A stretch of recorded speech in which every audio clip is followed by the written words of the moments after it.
सूर्य का मंत्र है।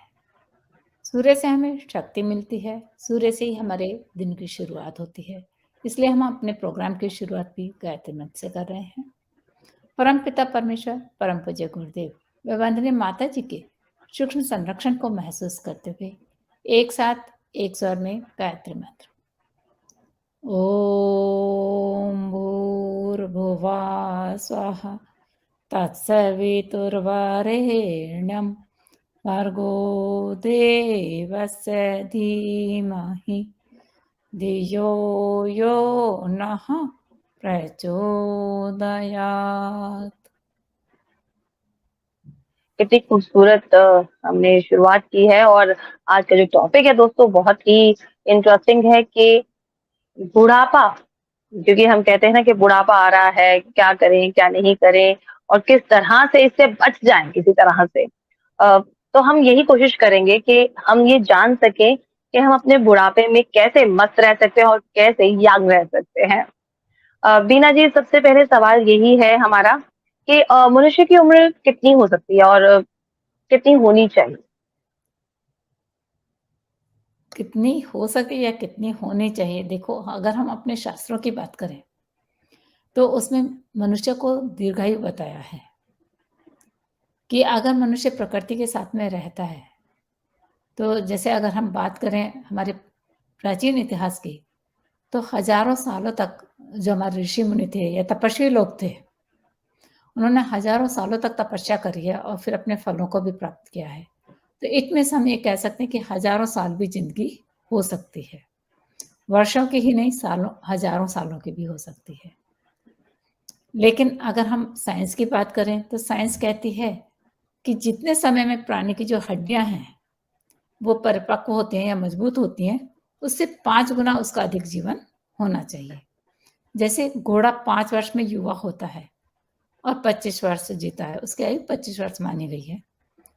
जो डॉग है, कुत्ता है, वो 2 वर्ष में जवान होता है और 10 वर्ष जीता है। इसी प्रकार मनुष्य है जो 25 वर्ष में, 25 ईयर्स में वो जवान होता है, तो उसे 100 वर्ष से ऊपर मतलब 125 वर्ष के आसपास उसे जीना चाहिए। तो इसलिए हमारे यहाँ वैसे भी कहा जाता था और कहा जाता भी है कि जो कम उम्र में मर जाते हैं, एक तरह से उनको दुर्घटना ही कहा जाता है, अकाल मृत्यु कहते हैं कि मतलब ये अपनी जो उसकी उम्र होनी चाहिए थी, जो एक समय होना चाहिए था, उससे पहले ही इसकी मृत्यु हो गई है। अकाल मतलब कि वो अभी उसका समय नहीं आया था और उसी में इसकी मृत्यु हो गई है।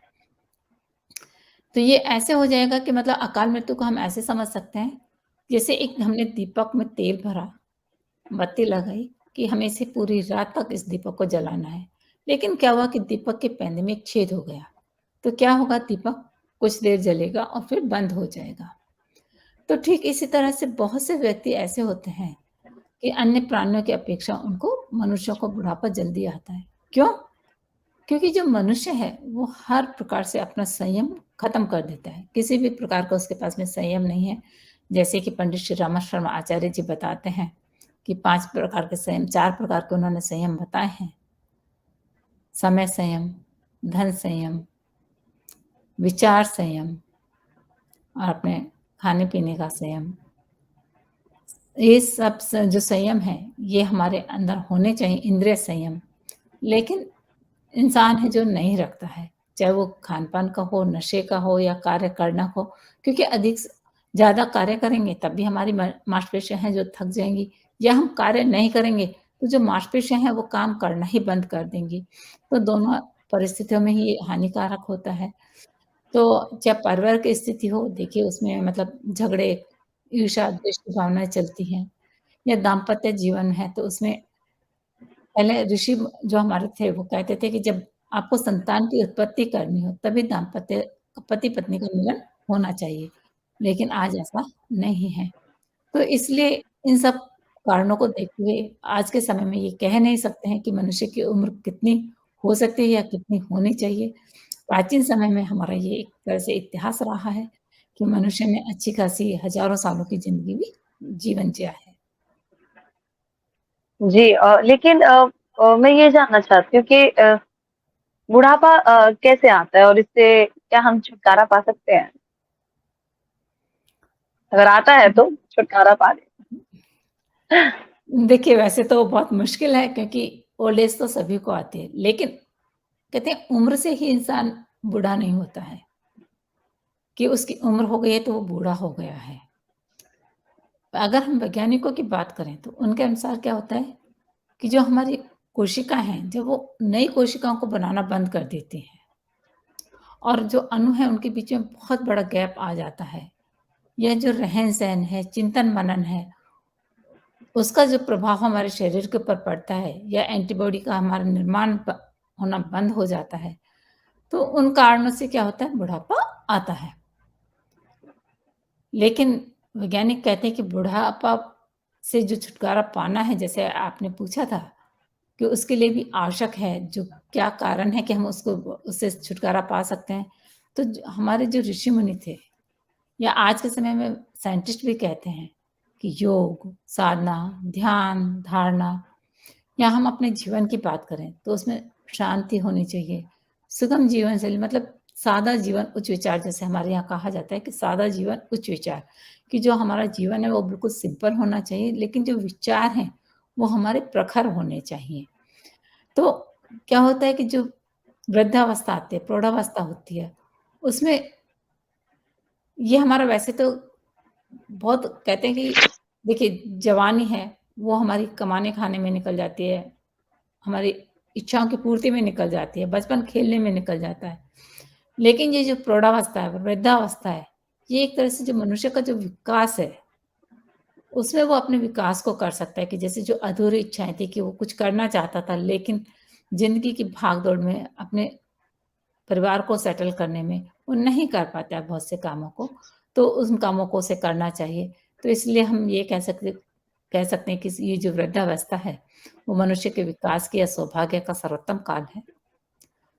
वृद्धावस्था एक तरह से जो दीर्घ आयु जीवन है कि लंबे समय तक जो जीवन मिलता है, वो मानव जीवन के लिए ईश्वर का एक सबसे बड़ा वरदान है, क्योंकि उसमें मन और आत्मा की हमारी कोई आयु नहीं होती है और जो हमारे मन के में जो काम है कि हमें ये काम करना था या समाज के लिए कोई करना था, क्योंकि अनुभव उस समय मनुष्य के पास में बहुत ज़्यादा होते हैं, तो मनुष्य को वो रचनात्मक कार्य करना चाहिए और उनके अंदर व्यस्त रहना चाहिए। लेकिन उन कामों में हमारी नियमितता होनी चाहिए, निरंतरता और तत्परता। कहते हैं ये दोनों चीज़ें होंगी तो और प्राकृतिक जीवन जिएँगे तो निश्चित रूप से जो हमारी कहते हैं, अभी मैंने जैसे कहा कि हमारी आयु की कोई वो नहीं कि आयु से हम बूढ़े हो गए हैं। हमारे मन से होना चाहिए कि मन में अगर ये सब चीज़ें हैं, तो कभी भी बुढ़ापा आ नहीं सकता है। लेकिन फिर भी अगर हमको दीर्घायु प्राप्त करनी है, तो 3 बातों पर विशेष ध्यान देना चाहिए। जैसे शारीरिक स्वास्थ्य रहना चाहिए, सबसे पहली बात है। कहते हैं कि पहला सुख निरोगी काया, दूजी माया। तो सबसे पहले तो हमारी निरोग काया होनी चाहिए, शरीर को स्वस्थ रहना चाहिए। फिर आर्थिक आत्मनिर्भरता कि कहते हैं निरोगी माया पीछे हो धन, दूसरी माया। फिर है तीसरा मानसिक और आत्मिक स्वास्थ्य। और सबसे बड़ी बात ये है कि जो बुढ़ापा होने की बात हमें कभी सोचनी नहीं चाहिए कि हम बूढ़े हो गए हैं, क्योंकि हमारी उम्र बढ़ती है, लेकिन मन से हम बूढ़े नहीं हो सकते, इसलिए हमें कभी ये बात सोचनी भी नहीं चाहिए। वैज्ञानिकों का भी कहना है कि अगर प्रकृति के नियमों को सही ढंग से पालन किया जाए, तो निसंदेह इसमें कोई शक नहीं है कि मनुष्य अपनी दीर्घायु को प्राप्त कर सकता है, जैसे कि हमारे तपस्वी लोगों ने, जिन्होंने भी प्राकृतिक जीवन जिया। आज भी बहुत से गाँव ऐसे हैं, जहाँ की मतलब वो 100 से ऊपर की आयु को निश्चित रूप से जीते हैं, मतलब 120, 115, 125 की आयु मतलब उनकी एक आम है। जैसे कि अगर शहरी ज़िंदगी को देखें तो वहाँ 70 साल की, 80 साल की एक उम्र होती है, उसी को बुढ़ापा मान के अपनी जीवन लीला को समाप्त हुआ समझते हैं। लेकिन वहाँ उसमें अभी 120, 125 साल के लोग भी ज़िंदा आज भी हैं, क्योंकि वो प्रकृति के अनुसार रहते हैं। जी। मैं बीना जी मैं भी एक 100 साल 25 साल जीना चाहती हूँ। पर ऐसा कुछ हो सकता है कि बुढ़ापे की हम रोकथाम कर सकें, संभव है? क्योंकि अगर वही 125 है तो कहीं बुढ़ापा ना आ जाए, बस बुढ़ापा ना आए, वो बताइए कैसे संभव? देखिए, अभी जैसा कि मैं बता रही थी आपको कि सबसे पहली बात तो कि अपने मन में नहीं सोचना चाहिए कि हम बूढ़े हो गए हैं, हमारी उम्र हो गई है। उम्र होती है, शरीर की, लेकिन कभी भी मन की उम्र नहीं होती है। और इसीलिए कहते हैं कि बुढ़ापा किसी उम्र से नहीं, बल्कि किससे आता है कि जो हमारे पोषक तत्वों की कमी होती है या परिश्रम की, क्योंकि हमने अगर शरीर को काम में ही नहीं लिया तो हमारी मांसपेशियां काम करना ही बंद कर देंगी, या पुरुषार्थ की कमी है, क्रोध है, चिंता है, भय है, आशंका है। अगर ऐसे नकारात्मक विचार हमारे मन के अंदर हैं, तो उनके कारणों से बुढ़ापा आता है। पंडित श्री राम शर्मा आचार्य जी कहते हैं कि जो अलमस्त हैं, मतलब हमेशा मस्त रहते हैं, चुस्त हैं, स्फूर्तिवान हैं, मतलब उनके अंदर हमेशा कोई ना कोई काम करने की उमंग बनी हुई है, तो उनकी आयु चाहे कितनी भी हो, वो कभी बूढ़े नहीं कहलाएंगे। बुढ़ापा, कहते हैं कि बुढ़ापे में क्या आनंद है, ऐसा नहीं है, ये मानना बिल्कुल गलत है। क्योंकि हमारा जो मन है, वो ना तो बूढ़ा होता है, ना वो जवान होता है, वो हमेशा जवान ही रहता है। मतलब जवान भी नहीं कह सकते, वो हमेशा बचपन में ही जीना चाहता है, कि जैसे बचपन में उमंग रहती है, हर काम को करने की लगन रहती है और उसमें कोई राग, द्वेष, भावना कुछ नहीं रहता है, मन हमेशा उतना ही निश्चल रहता है। लेकिन कहते हैं कि वृद्धावस्था है, उसकी अपनी उपयोगिता है, क्योंकि उसमें जो हमारा ज्ञान है, अनुभव है, वो हमारे पक जाते हैं, हमें एक अनुभव मिलता है। इसलिए अगर बुढ़ापे को सुखद बनाना है, तो हमें उसकी पहले से ही तैयारी करनी चाहिए। उसके लिए हमें कुछ बातों का है जो कि उनका ध्यान रखना चाहिए। जैसे जो अपने शरीर का तापमान है, शरीर की गर्मी है, उसे कम रखनी चाहिए। कहते हैं ना, हमेशा गर्म मत हो। यही हम एक आम भाषा में कहते हैं कि गर्म मत रहो। मतलब हमारे अपने शरीर को, टेम्परेचर को हमें कूल रखना है, मतलब ठंडा दिमाग हमारे अपने दिमाग को और मन को बिल्कुल ठंडा रखना है, शांत रखना है। इसलिए ठंडे वातावरण में रहना चाहिए। देखिए हमारे जो ऋषि मुनि थे, तपस्वी थे, वो हिमालय में जाके तपस्याएँ करते थे। इसीलिए वो हज़ारों साल भी जीते थे, क्योंकि ना तो उनका दिमाग गर्म होता था, ना मन गर्म होता था, ना शरीर गर्म होता था। हर जगह ठंडक ही रहती थी। और जो हमारी, अगर हम गृहस्थ में रहते हैं, तो गृहस्थ में रहते हुए हमें जो अपनी प्रजनन की क्षमता है, कहते हैं कि वहाँ से हमारी सबसे ज़्यादा प्राण शक्ति का क्षय होता है। उसमें हमें कामुकता में अति नहीं करनी चाहिए। जो भारतीय ऋषि परंपरा है, इन्हीं 4 के ऊपर ही आधारित थी। वो देखिए जब उनको संतान उत्पन्न करनी होती थी, उससे पहले भी वो हज़ारों सालों तक, कितने सालों तक, मतलब वो तपस्याएँ करते थे कि कहते थे कि हमको किस तरह की संतान चाहिए, उसी तरह की वो उतने ही सालों तक तपस्या करते थे। तब कहीं वो एक संतान को जन्म देते थे। श्री कृष्ण जी और रुक्मिणी ने देखिए एक प्रद्युम्न जैसे, अपने ही जैसे पुत्र को प्राप्त करने के लिए कितने सालों तक तपस्या करी थी, फिर उन्होंने उस पुत्र को प्राप्त किया था। तो उस तपस्या में ऐसा तो नहीं है कि वो अपने रति क्रिया को करते थे, वो एक संयम को बरतते थे और तब तपस्या करते थे और वैसे ही अपने मन और विचारों को बनाते थे, तब वैसी संतान को प्राप्त करते थे। तो इसलिए हमें जैसे हिमालय के क्षेत्रों में, शीतल क्षेत्रों में रहना चाहिए, या अपने घर में भी, मतलब ऐसे नहीं है कि हम सारे दिन एसी में बैठे, प्रकृति के अनुसार रहना चाहिए।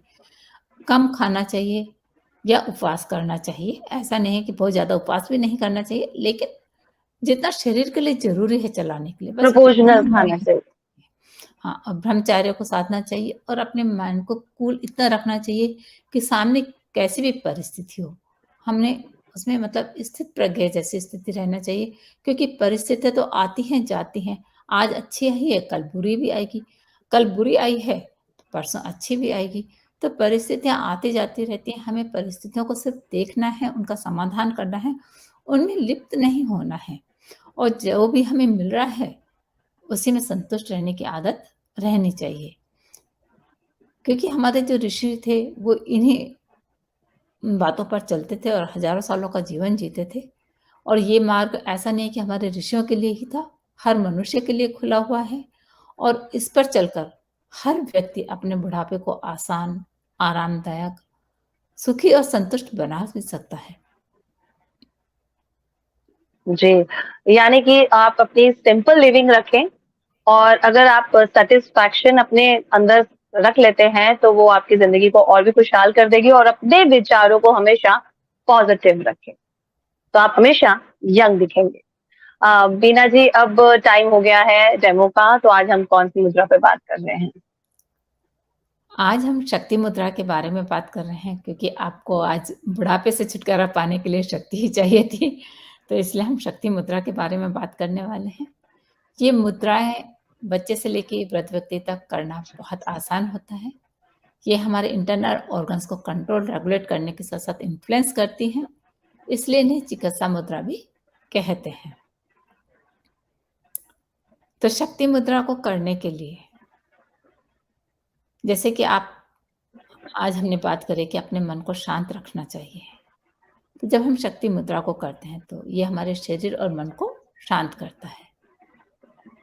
आंतरिक शक्ति और मानसिक शक्ति को बढ़ाने में मदद करता है। जो हमारी डिफेंस सिस्टम है, इम्यूनिटी सिस्टम है, उसको ये इम्प्रूव करता है। तो उसकी वजह से क्या होता है, जैसे तनाव, चिंता, अनिद्रा या जैसे आंतों में किसी को ऐंठन हो गई है या जो पुरुषों में प्रोस्टेट ग्रंथि है और महिलाओं में जो मासिक धर्म से संबंधित जो समस्या है, उनको ये काफ़ी हद तक ठीक करने में मदद करता है। तो शक्ति मुद्रा को करने के लिए आप आराम से बैठें, कमर सीधी, आंखें बंद, अपनी सांसों पर ध्यान दें। शक्ति मुद्रा को करने के लिए अपनी दोनों हथेलियों को अपने घुटने पर आराम से रखें। जैसा कि आप इस पिक्चर में देख पा रहे हैं, दोनों हाथों की तर्जनी और मध्यमा उंगली में इंडेक्स फिंगर और मिडिल फिंगर को सबसे पहले अंगूठों को अंदर की तरफ मोड़ लें, हथेली पर रखें और फिर इंडेक्स फिंगर और मिडिल फिंगर से अंगूठे को दबा दें। और जो हमारी कनिष्का उंगली है और अनामिका उंगली है, उनको हमें सीधा खड़ा करना है और उन्हें आपस में मिला देना है।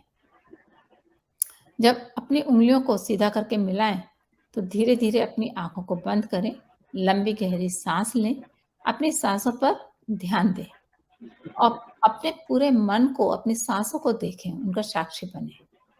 लेकिन ध्यान रहे कि हमें अगर बहुत देर तक इसे बैठने में परेशानी हो रही है तो हम इस मुद्रा को लेट कर भी कर सकते हैं, खड़े होकर भी कर सकते हैं। लेकिन खाना खाने के तुरंत बाद इस मुद्रा का अभ्यास नहीं करना चाहिए क्योंकि इससे क्या होता है कि जो हमारी पाचन क्रिया है उसके ऊपर विपरीत प्रभाव पड़ता है। इसके अलावा इस मुद्रा का अभ्यास करते समय नाक से ही सांस लेना है, मुंह से सांस नहीं लेना है। 10 से 15 मिनट से ज़्यादा हमें नहीं करना है। इसे हम सुबह और शाम दोनों वक्त कर सकते हैं। अधिक अगर हमें व्यूअर्स को ज़्यादा मुद्राओं के बारे में जानना है तो हमारे पिछले एपिसोड में जा सकते हैं। वहाँ हमारी और मुद्राओं के बारे में भी वो जान सकते हैं और उनका लाभ उठा सकते हैं। जी, थैंक यू बीना जी, आपने इतने अच्छे से हमारे दोस्तों को, हमारे व्यूअर्स को समझाया। आई होप हमारे व्यूअर्स भी बहुत अच्छे से ये समझ रहे होंगे। आप आए उसके लिए बहुत-बहुत धन्यवाद। धन्यवाद बिंदु, नमस्कार।